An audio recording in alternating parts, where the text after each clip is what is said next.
विचारू का प्रश्न? बिंदास. समजा सरकारने जसा कायदा काढलाय की नोटाबंदी म्हणून, तसाच आणखीन एखादा कायदा काढला की राहतं घर सोडून बाकी इतर सगळ्या खोल्या सरकार जमा होतील आणि गरिबांमध्ये वाटण्यात येतील, तर तुम्ही माझा आणि तुमच्या आई वडिलांचा सांभाळ कसा करणार? असं होत नसते बरं का.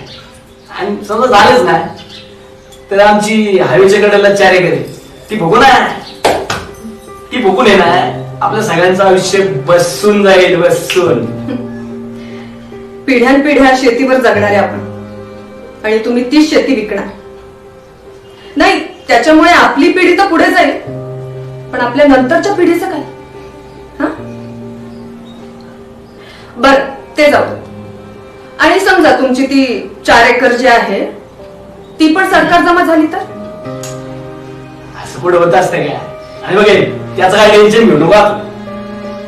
आपण भीक मागू पण सगळ्यांचं पोट बरोबर. तीच लायकी आहे तुमची, भीक मागण्याची. भिकारी पण भीक मागून खातो आणि तुम्ही पण.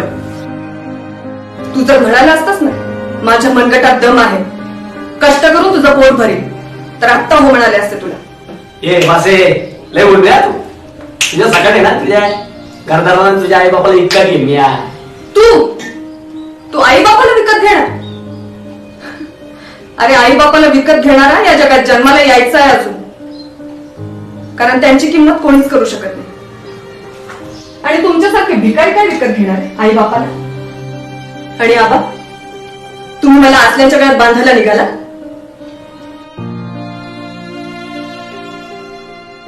बाप जात्याची इस्टेट विकून ऐशोआरामात जगणारे हे काय कर्तृत्व? काय तुझं काय केलं का आतापर्यंत? तू स्वतःच्या कष्टाचा 1 तरी रुपया कमवलास? तुझ्यासारख्याशी लग्न करण्यापेक्षा एखाद्या कष्टकरी शेतकऱ्याशी लग्न करे, त्याच्या गळ्यात आनंदाने माळ घाले, त्याच्या खांद्याला खांदा लावून काम करे. तुझ्यासारख्याची राणी होण्यापेक्षा त्याच्या घरची लक्ष्मी होईल. आणि पैसा पैसा पैसा काय करणार आहे पैशाचं?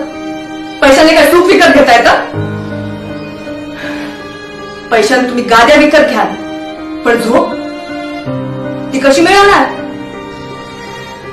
सुखाची झोप मिळवायला हरामाचा नाही, कष्टाचाच पैसा लागतो.